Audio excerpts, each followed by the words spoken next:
안녕하세요. KDM 국제신학교 성경 공부 시간입니다. 이 시간부터는 다니엘서 그리고 마태복음 24장, 25장 그리고 요한계시록 소위 말하면 예언서 또 종말론 여러 가지들로 불려지는 이 책들에 대해서 우리가 공부를 하겠습니다. 저희 KDM에서는 바로 이 세 책을 우리는 천국의 이정표다 이렇게 이야기를 합니다. 그래서 이제부터는 우리가 천국의 이정표에 대해서 공부를 하겠습니다. 예수님이 언제 오실 것인가, 그리고 하나님의 나라가 언제 임할 것인가, 우리 모든 기독교인들이라면 다 관심을 갖고 또 알아야 될 바로 그런 내용이 되겠습니다. 먼저 이 과정을 진행하기에 앞서서 지금까지 여러분들이 공부하셨던 하나님의 나라에 대한 이야기를 우리가 좀 더 정리를 이제 하고 난 후에 이어서 이 내용을 진행하도록 그렇게 하겠습니다. 지금까지 여러분들은 여러 교수님들을 통해서 창세기에서부터 시작해서 요한계시록에서 와서 완성되는 하나님의 나라 운동, 천국 운동의 역사에 대해서 여러분들이 쭉 공부를 해오셨습니다. 어떻게 천국에 대해서 좀 더 잘 이해가 되셨는지 모르겠습니다. 우리가 세상을 살아가면서 이 세상 나라를 아는 것도 참 중요하지만 더 중요한 것은 바로 주님의 나라, 하나님의 나라, 천국을 바르게 아는 것이 무엇보다도 중요한 일이 되겠습니다.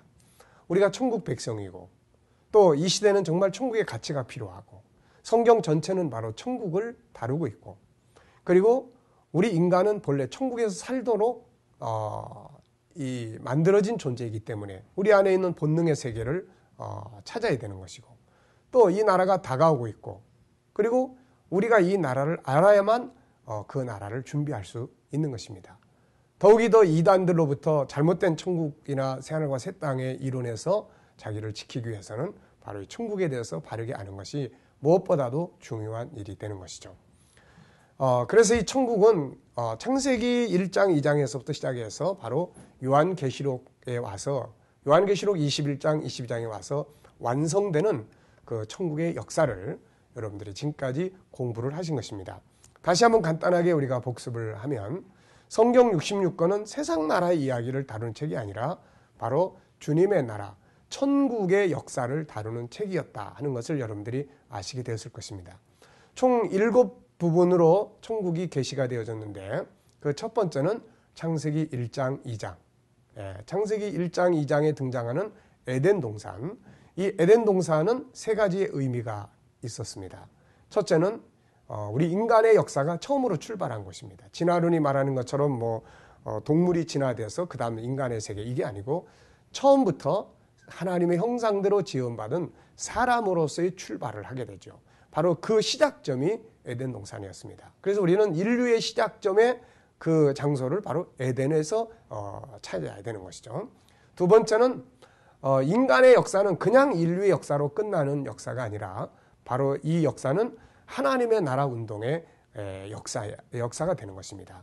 천국을 준비하시고 예비된 그의 백성들, 이 세상에 태어나서 천국 백성이 되는 하나님의 자녀들이 태어나서 그 나라의 백성들의 수가 완성되기까지, 이것이 바로 천국 운동의 역사입니다. 바로 이것이 처음 출발한 것이 에덴 동산입니다. 그래서 이 에덴 동산은 바로 천국의 첫 번째 모형이 되는 것입니다. 천국의 역사가 처음 출발한 곳. 그래서 이 에덴 동산에서부터 천국의 역사가 시작이 돼서 새하늘과 새 땅이 임재하심으로 천국의 역사가 완성되게 되는 것이죠. 그리고 이 에덴 동산이 바로 천국의 첫 번째 시작점이고 천국 운동의 시작점이고 천국의 모형이기 때문에 여기에는 바로 천국의 문화, 세 가지의 중요한 문화의 본질이 여기에 있었다고 말씀드렸죠. 첫째는 아름다운 환경, 두 번째는 하나님과 같이 사는 삶, 세 번째는 사람과 사람이 서로 약육강식이 아니라 사랑의 질서 속에서 살아가는 삶. 그래서 그 결과는 이사야서 51장 3절에서 말씀하고 있는 것처럼 기뻐함, 즐거워함, 감사함, 찬송이 가득했던 바로 그런 행복한 역사가 출발한 곳이었습니다. 자, 그런데 이제 인간이 창세기 3장에 와서 하나님과의 언약을 파괴시키면서 인간은 이제 육체의 죽음과 함께 영원한 형벌이라고 하는 사망에 들어가게 됩니다. 그리고 에덴 동산에서 쫓겨나면서 인간은 고통스러운 불행한 인류의 역사를 시작하게 된 것이죠. 그래서 천국운동의 역사 이제 두 번째는 바로 창세기 3장에서부터 11장까지의 역사가 진행이 되게 되는 것입니다. 에덴에서 쫓겨난 인간은 에덴의 행복을 다 잃어버리고 그리고 고통 속에 살기 시작합니다. 그래서 이때부터 모든 인류는 두 가지를 찾고 기다려왔습니다. 그 첫 번째는 뭐냐면은 이렇게 고통스러운 세상에서 이걸 벗어나서 잃어버린 그 본능 속에 있는 이런 고통이 없는 세계는 없을까?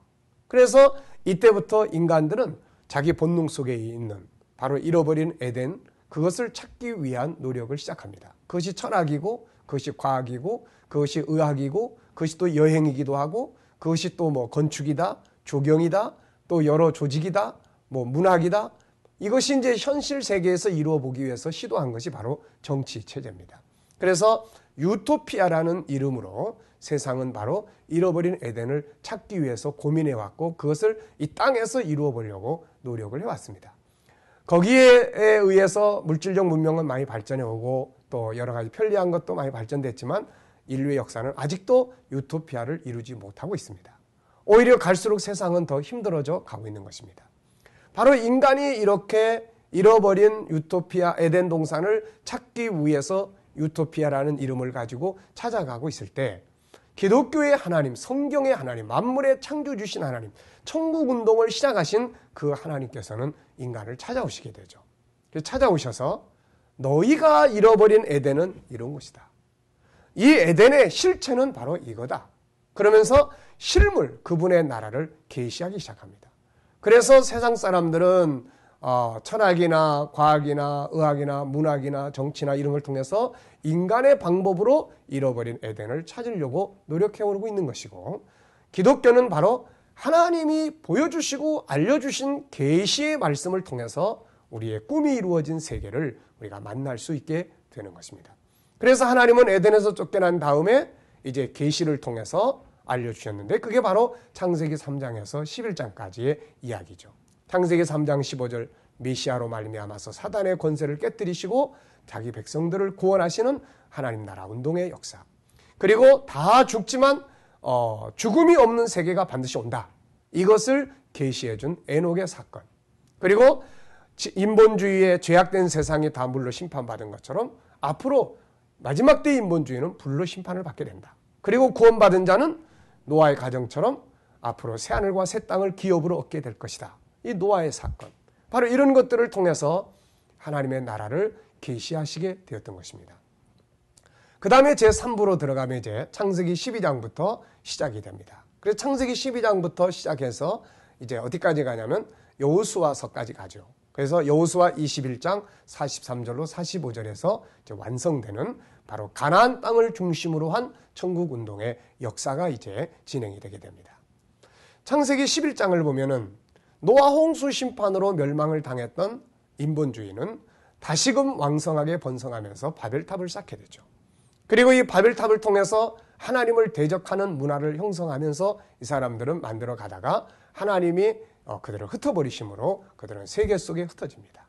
아시아, 유럽, 아프리카, 중동 여러 지역으로 흩어지면서 이들이 가지고 간 문화는 바로 무슨 문화입니까? 바로 하나님 중심의 문화가 아니고 바로 인본주의 문화였습니다. 인본주의 종교, 인본주의 과학, 인본주의 문화, 인본주의 삶, 인본주의적 어떤 가치관, 인본주의 어떤 이런 모든 것들을 다 가지고 가요. 그래서 결국은 이 모든 것들이 세계로 다 흩어지면서 이 세상은 다시금 멸망할 인본주의 세계로 가득 차게 되었던 것입니다. 이대로 내버려 두면 인류는 또다시 다 멸망하게 되죠. 그래서 하나님께서는 새로운 역사를 시작합니다. 그것이 바로 창세기 3장에서부터 출발한 천국의 역사, 메시아의 역사를 이제 다시 또 이어가시게 되는데 그 일을 위해서 하나님은 아브라함을 불러드립니다. 가나안 땅에 불러들여서 하나님은 아브라함에게 하나님의 계획을 알려주시죠. 천국운동을 계획을 알려주십니다. 메시아로 말미암아 온 세계가 구원받고 영원한 나라가 임한다고 하는 사실을 보여주게 되죠. 이때부터 천국의 모형인 가나안 땅, 메시아의 모형인 아들을 주겠다고 약속을 하십니다. 그래서 창세기 12장부터 시작해서 여호수아 21장 43절로 45절까지는 바로 이 아들과 그리고 이 땅에 관한 약속입니다. 그래서 이 약속이 마침내 여호수아, 아브라함, 그 다음에 또 이삭, 그 다음에 야곱을 거쳐서 그들의 자손들이 애굽으로 내려가고 거기서 나와가지고 광야를 거쳐서 마침내 가나안 땅에 들어가서 그 땅을 기업으로 얻게 됨으로써 가나안 땅을 모형으로 한 천국 운동의 역사가 막을 내리게 되는 것이죠. 그리고 이제 이어지는 천국의 운동의 역사 4부는 바로 사사기부터 말라기까지의 역사였습니다. 사사기부터 말라기까지는 이제 땅이 중심이 아니라 그 땅에 들어갔기 때문에 여기서는 나라가 중심이 되었습니다. 왕국이 중심이 된 거죠. 그래서 사사시대의 혼란의 길을 거쳐서 이제 사무엘상에 오면은 사울 왕국이, 이스라엘 왕국이 탄생을 합니다. 첫 번째 왕으로 사울이 부름을 받았지만 하나님 심판하시고 그 다음에 다윗이 이제 왕으로 세움을 받게 되죠.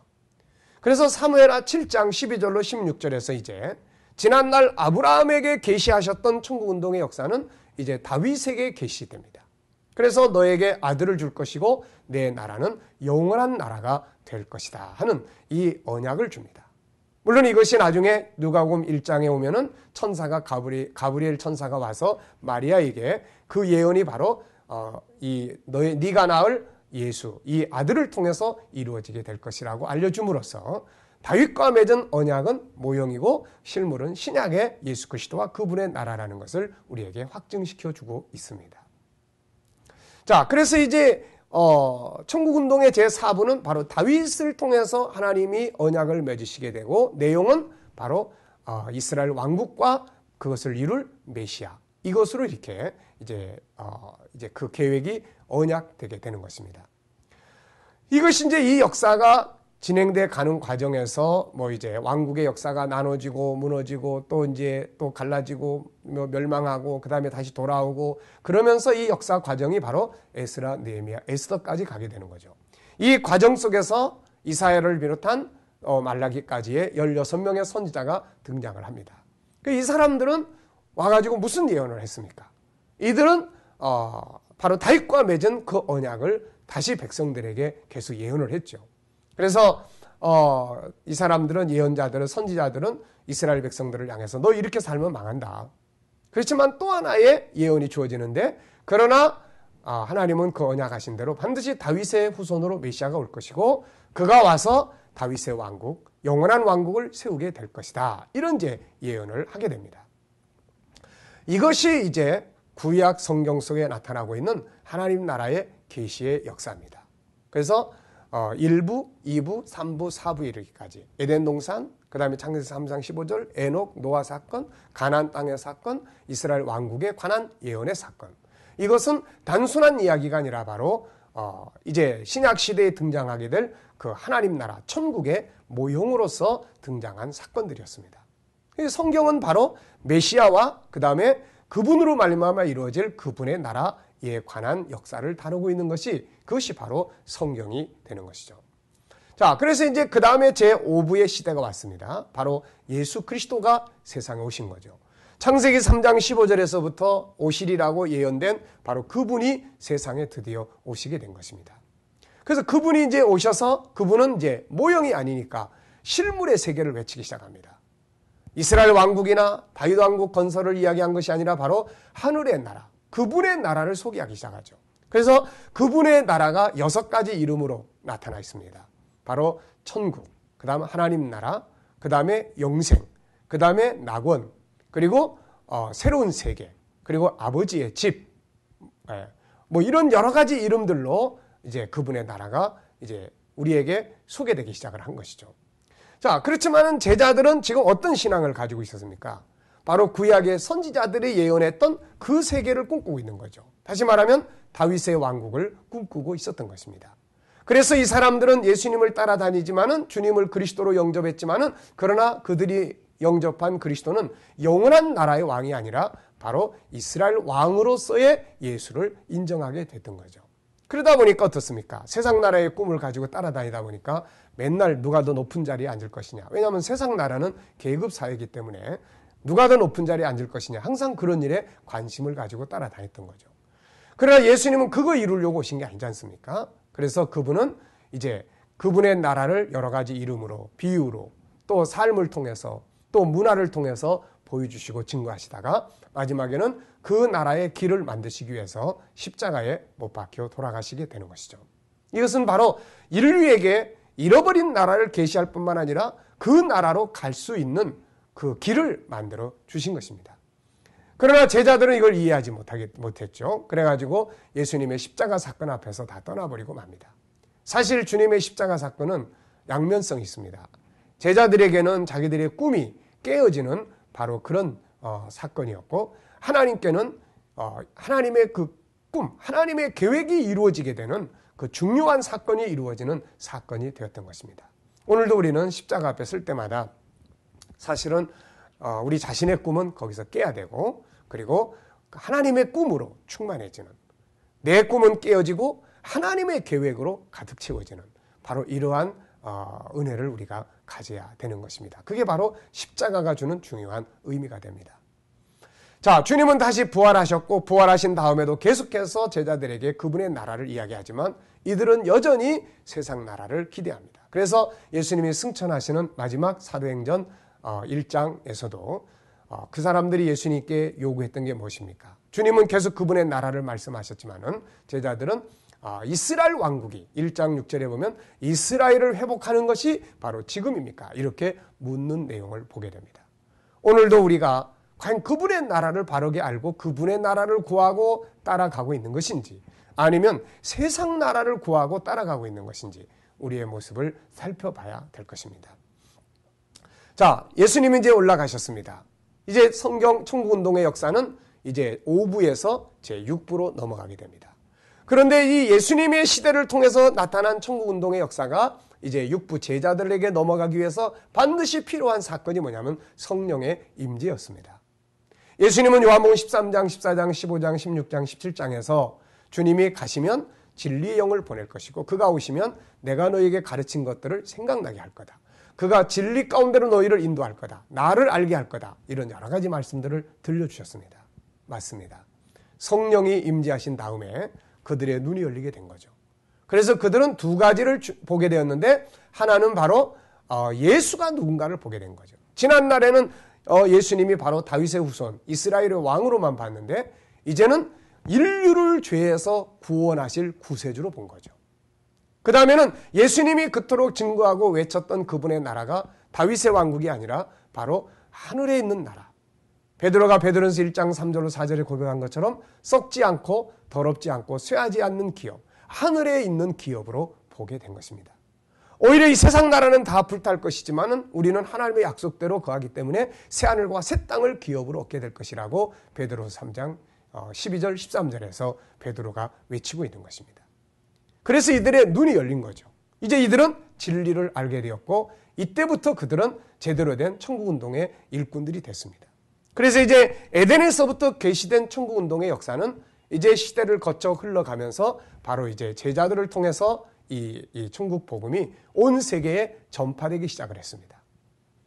이들은 예루살렘으로부터 유다, 사마리아, 물론 그 중에 그 가운데는 민족주의로 인해서 이들이 이방인의 사역을 꺼리고 있을 때 하나님은 새로운 일꾼들을 부르셨는데 그 중에 한 사람이 바로 바울이었습니다. 이 사람을 통해서 이 사람은 직접 하나님의 나라를 보고 왔죠. 셋째 하늘이라고 그 나라를 보고 소개하고, 그리고 그 나라를 이 땅에 증거하면서 예수 그리스도의 십자가와 그분의 나라를 세상에 증거하게 됩니다. 이렇게 해서 이제 사도들에 의해서 이제 에덴으로부터 출발한 천국운동의 역사는 이제 온 세상에 퍼져나가게 되고, 그것이 이제 글로 기록되어서 오늘 우리에게까지 전해지게 됐던 것입니다. 그리고 이제 마지막 내용은 무엇입니까? 그것은 바로 에덴 동산의 실물, 에덴으로부터 출발된 천국운동의 역사가 마침내 완성된 모습으로 이 세상에 우리에게 임하는 장면을 보여준 것입니다. 세상은 다 사라지고 하늘에 있는 나라가 우리 땅에 임하게 되는 장면을 보여주게 된 것입니다. 이것이 바로 요한계시록 21장, 22장의 내용입니다. 요한계시록 21장, 22장은 별개의 세계가 아닙니다. 사도 바울이 가서 보고 온 나라, 그가 셋째 하늘, 낙원이라고 표현했던 나라, 그리고 하나님의 나라, 천국이라고 말하는 그 나라, 예수 그리스도의 나라. 그래서 계시록 21장 22장을 보면은 하나님의 보좌가 있고 주님이 그 가운데 계시고 생명수의 강이 흐르고 생명나무들이 열매 맺고 성도들이 자기 영광을 가지고 서로 교제하고 하나님을 찬양하고 영생의 복을 누리는, 자기 기업을 누리는 복된 세계라는 것을 우리에게 보여주고 있습니다. 여러분, 성경은 이렇게 총 7부의 역사를 통해서 그분의 나라, 우리의 꿈이 실현된 거룩한 나라, 우리가 이 땅에 존재하는 목적이 되는 그 나라를 계시해 주셨습니다. 천국은 세 가지 모습으로 소개되어 있습니다. 하나는 지금 셋째 하늘이라고 불려지는 나라를 말합니다. 이것을 잠시 한번 그려보면은, 자, 셋째 하늘의 개념은 이렇습니다. 우리가 살고 있는 지구가 있고 그 다음엔 우주가 있습니다. 그리고 세 번째 하늘이라고 불리워지는 하나님의 나라가 있는 것이죠. 네. 선지자들은 바로 이 성령의 감동으로 하늘이 열리니 이렇게 해서 이 나라를 보게 되는 것이죠. 그런데 계시록 6장에 보면 마지막 때가 되면 바로 이렇게 이 하늘이 두루마리처럼 종이축이 말리는 것처럼 쭈르륵 사라지고 나서 이 세상은 사라지고 그 다음에 하나님의 나라가 우리 앞에 나타나게 되는 거죠. 그래서 우리는 이 나라를 이제 변화돼서 기업으로 얻게 되는 것입니다. 물론 여기에는 이 지구에서 이루어질 천년 왕국에 대한 견해를 가진 학문이 있고 또 바로 들어간다고 하는 견해가 있지만 그것은 그렇게 큰 차이가 있는 것은 아닙니다. 이 땅에 천년 동안 하나님 나라가 먼저 이루어지고 영원한 나라에 들어가든 아니면 우리가 바로 변해서 영원한 나라에 들어가든 중요한 것은 바로 새하늘과 새 땅이 우리에게 임하게 되고 우리는 그곳에서 영원한 삶을 누리게 된다는 것입니다. 그래서 바로 우리가 지금 여기에 살면서 늘 생각하고 살아야 되는 나라는 바로 여기입니다. 그래서 사도 바울은 위에 있는 나라를, 위의 것을 바라보고 살라고 부탁하고 있는 것이죠. 골로새서 3장 1절로 4절에 보면 바울은 위의 것을 바라봐라. 그럼 그 위의 것이라는 게 어디를 말합니까? 세상 사람들이 생각하는 태양이나 달이나 별들을 말하는 게 아닙니다. 세상 사람들은 이걸 모르죠. 그렇기 때문에 그들은 달이나 별을 바라보고 시를 만들고 노래를 만듭니다. 그러나 우리는 이걸 보고 시를 읽고 노래 만드는 것이 아니라 바로 이 위에 있는 세계, 이 위에 있는 세계를 바라보고 이 보좌에 계신 하나님을 바라보고 이 나라를 생각하면서 이 나라를 바라보고 소망하고 찬양하고 해야 되는 것이죠. 이것이 바로 우리 성도들의 삶이 되어져야 하는 것입니다. 자, 그 다음에 이제 두 번째는 이것이 이제 이 땅에서 우리가 이제 살아야 될 나라가 됩니다. 이 땅에서 살아야 될. 나라는 여기에 있지만 이 나라의 성격이 바로 우리 가운데 임하게 되는데 이게 성령 안에서 이루어지게 됩니다. 그래서 로마서 14장 17절에는 하나님의 나라는 먹는 것과 마시는 것에 있지 아니하고 성령 안에서 의와 평강과 희락이라고 말씀하셨습니다. 우리가 성령이 충만할 때 바로 천국의 성격이 우리 안에서 이루어지게 됩니다. 그리고 우리는 이 나라를 잘 연구하고 공부해서 또 이 나라에서 오신 주님의 삶을 통해서 이 나라의 문화를 여기서 이제 살아야 됩니다. 문화. 네. 세상 사람들처럼 사는 문화가 아니라 그 나라의 문화를 여기서 이제 살아야 되는 것이죠. 이 나라는 어떤 곳입니까? 하나님 중심, 거룩한 곳, 사랑의 질서가 실현되는 곳, 돈이나 힘의 논리가 아니라 모든 인간은 존귀하게 인정받고 인간의 가치가 존경되는 사랑의 질서가 실현되는 곳. 바로 그래서 이러한 가치들이 바로 여기에서도 살아갈 때 우리가 이 땅에서도 그 나라를 경험하게 되고 그 나라의 기쁨을 누릴 수 있게 되고 세상 사람들에게 말로 전달하기 어렵지만은 세상 나라와 다른 문화가 있다. 이것을 보여줄 수가 있게 되는 것이죠.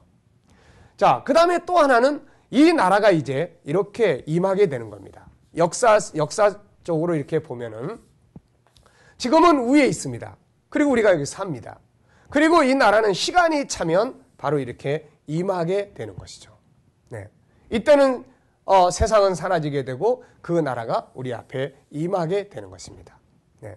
그래서 나라가 임하옵소서라는 말은 바로 이것을 말하게 되는 것이죠. 인류의 역사는 본래 영원토록 이 땅에서 이루어지는 역사가 아닙니다. 인류 역사는 바로 정해진 시간 속에서 출발하는 것이죠.